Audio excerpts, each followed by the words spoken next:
how's it going, people? Welcome back to the channel, and today we are talking about Arsenal's attack. More than anything, because the social media outlets like Sky Sports, Telegraph, and more are starting to call out Arsenal and starting to call out Mikel Arteta on Arsenal's attack deficiencies, issues, and problems. So for today, we have an article from Sky Sports.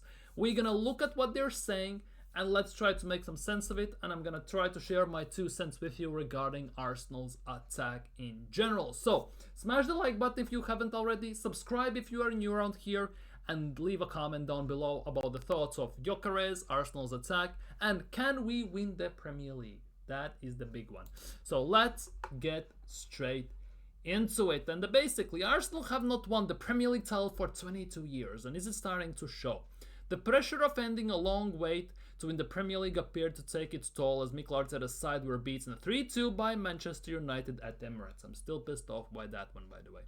It's a result that has alarm bells ringing at Arsenal, whose lead at the top of the Premier League has been reduced from 7 to 4 points following the 3-game winless run.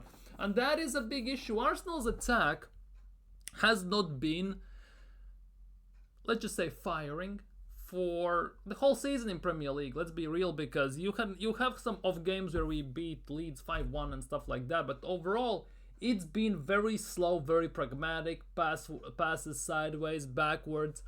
Gyökeres is not doing it, Jesus was not doing it, Trossard, Martinelli, Saka, Odegaard. It doesn't matter who plays in the attack 3, in the number 10, they all struggle and they all are just anonymous half the time when we play these games, and we are where we are mostly thanks to our defense. I'm not gonna lie. Thanks to the defense, thanks to Saliba, Gabriel, Timber, Calafiori, Hincapié, Mosquera, Skelly, Raya, Declan Rice. Thanks to their efforts, we are where we are more than anything. Because if our defense was not holding up and it was leaking goals like other teams' defenses, we would not be where we are. Arsenal look the best in Champions League. Let's be real, because it's different type of football, different type of style, system, and everything. It's more suited to Arsenal, right? In Premier League, same teams, they know how to play against Arsenal, how to set up to try and get the best against Arsenal, basically speaking, how to give them a fighting chance against Arsenal. And that has been a big worry, because Mikel Arteta still hasn't found the solutions after the 22-23 season when we were fluid attacking, beautiful football, just mwah.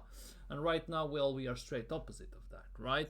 So Mikel Arteta has lots of answers, lots of questions, and if he cannot fix this season and wins again nothing, he has to go. I'm not gonna lie, he has to go, but there is still time for him to fix it. The thing is, though, we have seen these stories too many times to not to have PTSD, worries, and some very, very dark thoughts about this, because we have seen us ball 8-point lead, we have seen us ball it when we had the biggest chances, and it has not been great, let's be real. But back to Arsenal's attack. So the reasons behind their mini slump in the league, Sky Sports takes a look at problems facing the Gunners as they look to finally get across line to claim the title.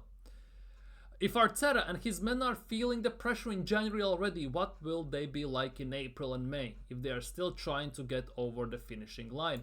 And I think that is a big issue with Arsenal, because when the pressure is at its highest, Arsenal tend to crumble, disappear, and, well, screw it up, ball it, as they say. Let's be real, there's no other way to put it. We tend to screw it up. Let's just put it that way. Especially it has been like that 2 years ago, 3 years ago, when we have had the leads, when we were chasing, it didn't matter. We somehow managed to screw it up. And as well, before we beat Chelsea, this semi-finals, right? A few weeks ago, when we played Chelsea in a week as well, right? Our semi-final record since winning the FA Cup, right? 8 games, no wins, 2 draws, 6 losses, 2 goals scored. It was nothing. That's the time when the pressure was at its highest, and we still didn't manage to screw it up. And it somehow feels like Arsenal are caught in between two minds. Like, we are on top of the table, and we should be going for it. We are stressed, basically. Arsenal players feel like an Arteta are stressed that they will lose the game, they will lose points, there will be backlash from the fans and everything, and the media, and that is one part that is playing. And the other part mentally that is playing is that we are 7 points clear. we can relax a tiny bit, but sometimes feels like we play way too relaxed. No intensity, no aggression, no passion, no nothing. And at the moment, we are getting the worst of both worlds. Because, as I talked about the backlash, 3 games winless. Last week, all our opponents lost and we drew against Forest. All 1 point gained. At the same time, for me, it was 2 points drop because that was a chance to go 9 points clear. Right now, we lost, other ones won. 4 points. Again, we are under massive pressure, and that is definitely not a good look for Arsenal. Sky Sports' Roy Keane said that there were nerves from the Gunners as they slipped at first home defeat of the season. Yeah, there were, while former Gunner Patrick Vieira raised question marks around his former side's mentality. There was anxiety all around the Emirates, and after blowing leads at the top of the Premier League table in the 2 of the last 3 seasons, it's probably understandable. And that is the biggest worry. Arsenal don't want to screw it up once again. And so far it's looking like it might come to that. And that's why I am not excited. I'm not too giddy that we are top of the table and we are doing these things in Champions League, because we have been there. We have been there in January, in December. But come April, May, late March, it all goes down in flames. And that for me is the thing I fear the most. Because if we were playing the style of 22-23 with this team, with this experience, with the defense that is tenfold better than it was then, with especially wingback situation in my opinion, right? And the attack is more experienced, more creative technically. The midfield, Xhaka is gone, there is Rice. Yes, Zubimendi for me is not improvement, but again, it is better team, but we play total defensive control, which is absolutely ruining us. I'm not gonna lie. After an excellent 30 minutes against United, Arsenal collapsed. It was about 25, but yeah. It was a similar story against Liverpool, but Arne Slotman couldn't find the back of the net. There was also signs of tension at Nottingham Forest, and it has led to Arsenal blowing the opportunity to extending their lead at the top of the table to 11 points. And that is the thing.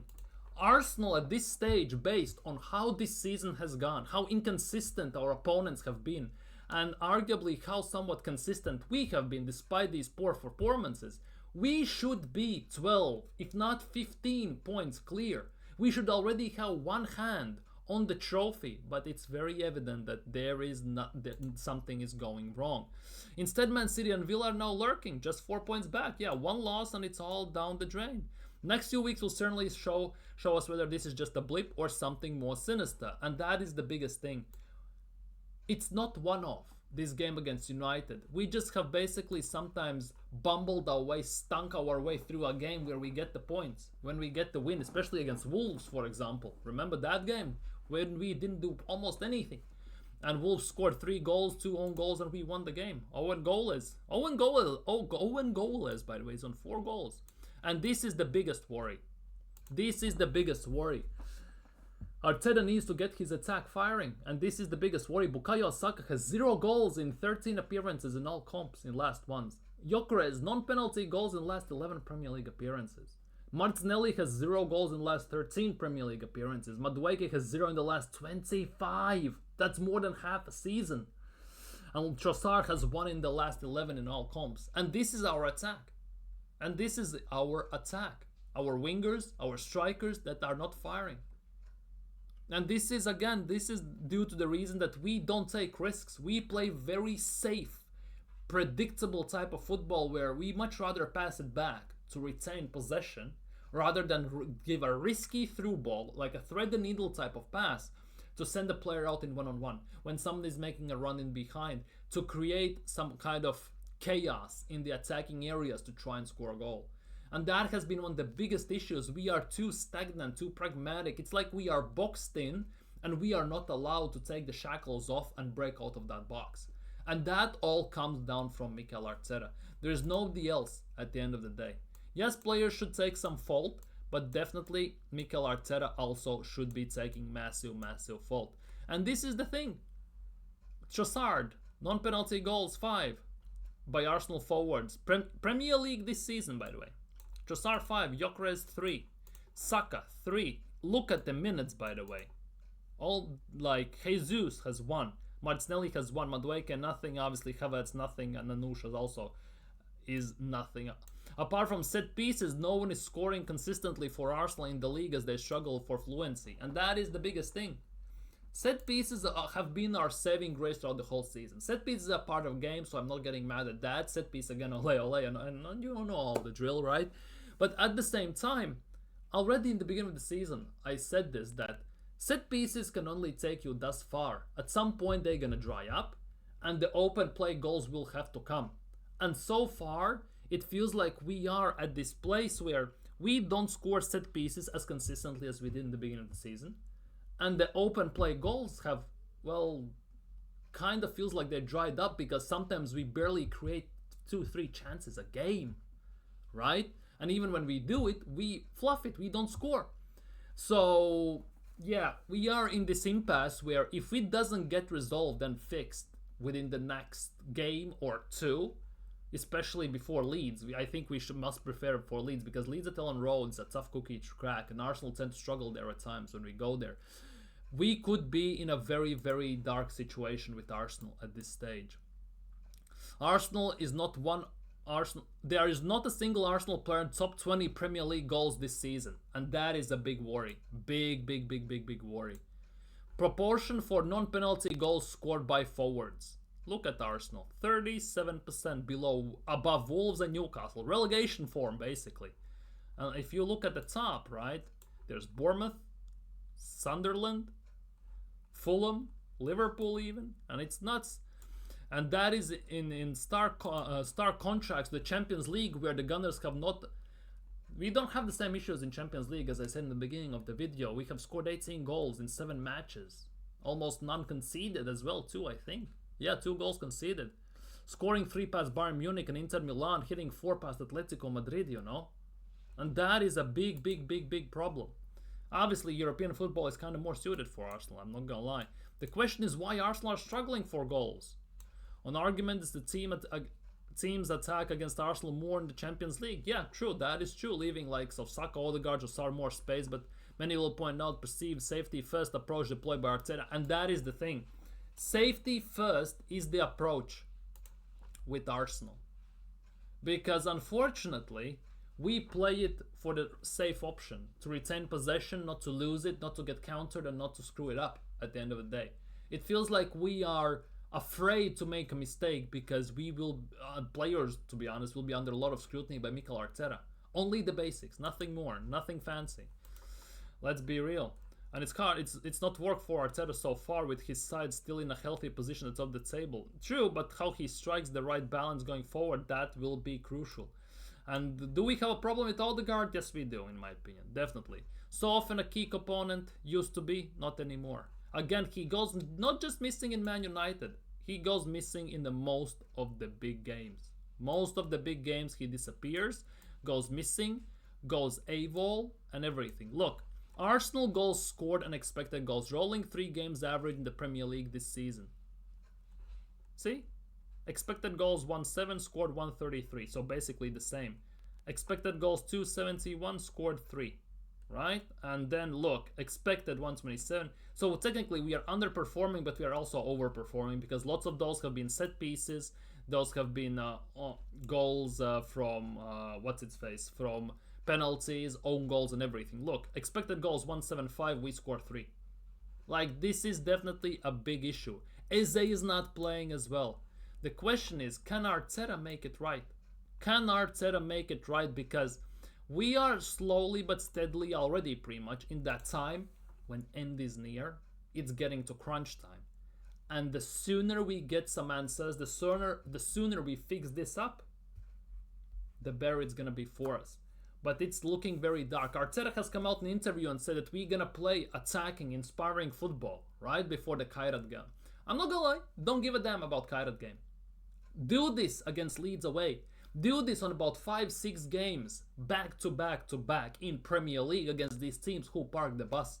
Because somehow 6+ years in charge, mid-low blocks with parking the bus counter-attacking football, which packs the midfield and pushes players out wide when they can double triple team our wingers, still is an issue for Arsenal, for Arteta, and he still has not figured it out. That for me is a massive concern.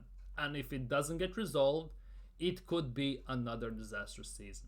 Let's just hope it is not. Let me know what you think about this.